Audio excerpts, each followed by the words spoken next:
नमस्कार साथियों, अगर आप पैन कार्ड अप्लाई कर रहे हो और आपका पैन कार्ड बार बार रिजेक्ट हो रहा है या फिर ऑब्जेक्शन में जा रहा है तो कहीं ना कहीं आप गलतियां कर रहे हैं। आज मैं आपको बताने वाला हूं 4 ऐसी गलती जिसके कारण आपका जो पैन कार्ड अप्लाई फॉर्म है वो ऑब्जेक्शन में जा रहा है या रिजेक्ट हो रहा है। और अगर आपने ये 4 गलतियां ठीक कर ली तो दनादन आपका पैन कार्ड अलॉटमेंट अप्रूव होगा और ग्राहक का काम आसानी से हो जाएगा। तो अगर आप एक सीएससी वीएलई हैं, कॉमन सर्विस सेंटर संचालक हैं, एमपी ऑनलाइन कियोस्क आपका है या फिर आप भैया खुद का भी अगर पैन कार्ड बना रहे हो ना, तो यह वीडियो बहुत ही महत्वपूर्ण है। तो स्वागत है आप सभी का आपके अपने यूट्यूब चैनल डिजी ढूंढी इन्फो में। मेरा नाम है अरुण लोधी और यहां पे हम बात करते हैं सीएससी से जुड़ी, एमपी ऑनलाइन से जुड़ी हर एक अपडेट की, नई सर्विस, नए प्रोजेक्ट की। तो अगर चैनल पे नए हैं तो चैनल को सब्सक्राइब जरूर कर लीजिएगा। और अगर आप नए सीएससी वीएलई हो तो आपके लिए हमने शुरू किया है सीएससी फ्री कोर्स 2026। देर किस बात की, डिस्क्रिप्शन में लिंक दिया हुआ है, जाइए खटाखट उस फ्री कोर्स को ज्वाइन करके बहुत कुछ सीख जाइए और अपने सेंटर में काम करके पैसा कमाइए। तो चलिए बिना विलंब किए अब हम आ जाते हैं मुद्दे पर। और ये जो 4 गलतियां हैं, चाहे आप यूटीआई के जरिए पैन कार्ड बना रहे हो और चाहे एनएसडीएल के जरिए पैन कार्ड बना रहे हो, दोनों पर लागू होने वाली है। सबसे पहले तो आप ये समझ लीजिए कि 1 अप्रैल से पैन कार्ड के नियमों में बहुत बड़ा बदलाव कर दिया गया है। पहले केवल आधार कार्ड से पैन कार्ड बन जाता था, लेकिन अब नए नियम के तहत आपको अतिरिक्त डॉक्यूमेंट देना पड़ेगा। तो बात कर लेते हैं हम गलती नंबर 1, जो सबसे ज्यादा भाई बहन करते हैं, वो आप फॉर्म फिलिंग में गलती करते हैं कि आपके मान लीजिए आइडेंटिटी प्रूफ और एड्रेस प्रूफ और आप जो डेट ऑफ बर्थ का प्रूफ 1 अप्रैल से अपलोड कर रहे हैं और फॉर्म में जो जानकारी भरी है डॉक्यूमेंट से मैच नहीं खाती है। और मैच नहीं खाएगी तो जो चेक करने वाला है वो आपके एप्लीकेशन को किस में डाल देगा, ऑब्जेक्शन में डाल देगा। तो फॉर्म भरने से पहले यह सुनिश्चित कर लीजिए कि आपका जो आइडेंटिटी प्रूफ है, आपका जो एड्रेस प्रूफ है और आपका जो डेट ऑफ बर्थ का डॉक्यूमेंट जो आप अपलोड कर रहे हो वो भैया क्या होना चाहिए, उनमें एक समान नाम और डेट ऑफ बर्थ होनी चाहिए। गलती नंबर 2, जो सबसे अधिक भाई बहन जल्दबाजी में करते हैं, जिससे आपको क्या होता है, नुकसान होता है, समय का भी और पैसे का भी। आपको ग्राहक कह के भी चला जाते कि भैया क्या सर्विस आप देते हो यार, अगला ऑनलाइन वाला तो 2 घंटे के भीतर पैन कार्ड बना देता, आपने तो हफ्तों लगा दिए। तो थोड़ी सी जल्दबाजी आप मत करना। ये दूसरी गलती आपको जानना बहुत जरूरी है और इसका ध्यान रखना भी जरूरी है। तो आपको दूसरी गलती जो है वो डॉक्यूमेंट अपलोड में, आप जो डॉक्यूमेंट अपलोड कर रहे हैं वो सबसे पहले तो क्या पीडीएफ फॉर्मेट में आप अपलोड कीजिए। 200 डीपीआई में कलर में आप उसको स्कैन करें, उसकी पीडीएफ बनाएं और अपलोड करें, तो ब्लर डॉक्यूमेंट आपका नहीं होगा।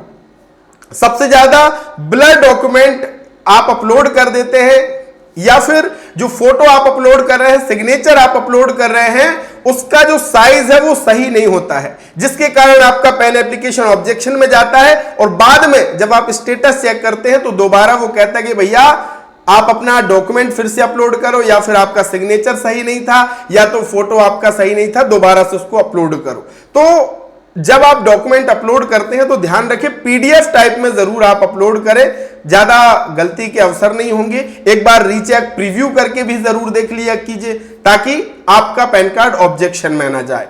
गलती नंबर 3, जो 1 अप्रैल के बाद से हमारे भाई बहन कर रहे हैं। और गलती नंबर 3 जानने से पहले एक और चीज मैं बता दूं कि अगर आपने डिजिटल सिग्नेचर सर्टिफिकेट नहीं बनवाया है तो भी आप बहुत बड़ी गलती कर रहे हैं, क्योंकि अब स्कूलों में एडमिशन शुरू हो चुके हैं और इसी डिजिटल सिग्नेचर के जरिए आप अपने एमपी डिस्ट्रिक्ट पोर्टल के से आय प्रमाण पत्र, मूल निवासी बर्थ सर्टिफिकेट के लिए आदेश को अप्लाई कर पाएंगे। और कल वीडियो मैंने बनाया था कि अब पैन कार्ड में नया ऑप्शन आ गया है, डिजिटल सिग्नेचर के जरिए भी कोई भी अब अपना पैन कार्ड अप्लाई कर सकता है। अगर आपको टेंडर फाइल करना है, एसडीएससी की जरूरत होती है, और अगर आपको इनकम टैक्स रिटर्न भरनी है, डॉक्यूमेंट में साइन करना है, तो ये डिजिटल सिग्नेचर लगता है। तो अगर आपको डीएससी बनवाना है घर बैठे सबसे कम पैसे में, तो आप मुझे व्हाट्सएप कर सकते हो, ये मेरा व्हाट्सएप नंबर है। और अगर आपका बना हुआ था लेकिन एक्सपायर हो गया, कोई बात नहीं, 5 मिनट के अंदर आपका रिन्यूअल करके आपके पूरे कंप्यूटर में सेटअप करके हम देने वाले हैं। तो ये मेरा व्हाट्सएप नंबर है, इसमें आप DSC नया या रिन्यूअल लिख करके मुझे मैसेज कर दीजिए। तो साथियों 1 अप्रैल से डेट ऑफ बर्थ का प्रूफ आपको देना होगा। तो देखिए मैं आपको ये पूरी PDF देता हूं, ये पूरी PDF मैं आपको देने वाला हूं।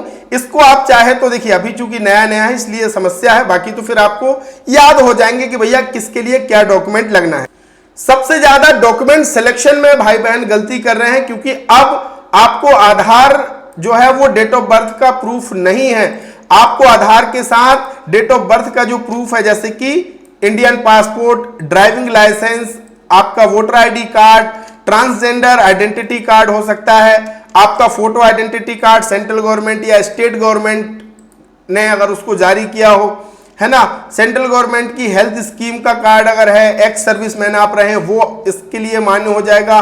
डोमिसाइल सर्टिफिकेट अगर सरकार की तरफ से जो जारी किया गया है उसमें अगर डेट ऑफ बर्थ लिखा है तो वो आप अपलोड कर सकते हैं, ठीक है। और ध्यान रखिए जो आधार कार्ड में डेट ऑफ बर्थ है वही डेट ऑफ बर्थ किसमें होनी चाहिए, आपके बर्थ के प्रूफ में, जो आप डेट ऑफ बर्थ का प्रूफ दे रहे हैं उसमें भी वही होनी चाहिए। तो बहुत सारे भाई बहन आइडेंटिटी और एड्रेस प्रूफ में तो आधार सेलेक्ट कर रहे हैं, लेकिन डेट ऑफ बर्थ के प्रूफ में भी आधार ही उन्होंने अपलोड कर दिया। तो अब ऐसा नहीं होगा, डेट ऑफ बर्थ के प्रूफ में आपको इनमें से कोई एक डॉक्यूमेंट जो इस कॉलम में लिखे हैं वो आपको देना होगा। अगर आप कहेंगे तो ये PDF में लिंक आपको देने वाला हूं, आप लिंक डायरेक्ट आप यहां से आकर के भी डायरेक्ट आप यहां पे जब आप आ जाओगे ना तो यहां पे चेक लिस्ट आपको मिल जाएगी आइडेंटिटी प्रूफ और एड्रेस प्रूफ का, तो यहां से डाउनलोड पे क्लिक करना, आपकी डाउनलोड हो जाएगी।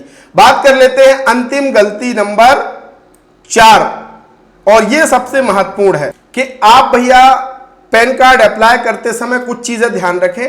पहला तो मोबाइल नंबर किसका आपको डालना है, ग्राहक का डालना है। दूसरा एड्रेस किसका डालना है, ग्राहक का ही डालना है। अगर आप ये गलती कर रहे हो कि एड्रेस अपना डाल रहे हो अपने सेंटर का, तो आप ये बहुत बड़ी गलती कर रहे हो। कल को अगर ग्राहक को इनकम टैक्स की तरफ से कोई नोटिस जारी होगा तो भैया वो सीधे किसके एड्रेस पे आएगा, आपके एड्रेस पे आएगा। तो ये गलती आप मत करना। जिस भी ग्राहक का आप पैन कार्ड बना रहे हो उसी ग्राहक का मोबाइल नंबर डालिए। अगर उसके पास ईमेल आईडी है, मोबाइल सबके पास होता है, और अगर मोबाइल स्मार्टफोन है तो ईमेल आईडी भी होगा, ईमेल आईडी भी आप ग्राहक का ही डालिए, और एड्रेस तो आपको ग्राहक का ही डालना है। ये चीज आप ध्यान रखिएगा, तो आपका रिजेक्शन के चांस बहुत कम हो जाएंगे और आपके दनादन अप्रूव होना पैन कार्ड शुरू हो जाएगा। तो नए नियमों को ध्यान में रख करके अगर आप काम करेंगे तो कोई भी तकलीफ आने वाली नहीं है। और आप अगर हमारे चैनल पे अभी भी नए हैं तो चैनल को सब्सक्राइब कीजिए, और अगर CSC का ऑनलाइन का काम सीखना है तो डिजिडुंडी इन्फो ऐप डाउनलोड कीजिए। CSC का मास्टर कोर्स आपको वहां पे मिलेगा जिसमें आपको पूरा काम सीखने भी मिलेगा। और अगर आपको सबसे कम पैसे में computer, laptop, printer, GPS device, Aadhaar kit चाहिए तो लिंक मैंने डिस्क्रिप्शन में दे दिए हैं, जा करके आप वहां पे चेक कर सकते हैं, और अच्छा लगे तो ले भी सकते हैं और अपना नया काम शुरू करके पैसा कमा सकते हैं। तो बहुत बहुत धन्यवाद, थैंक यू सो मच।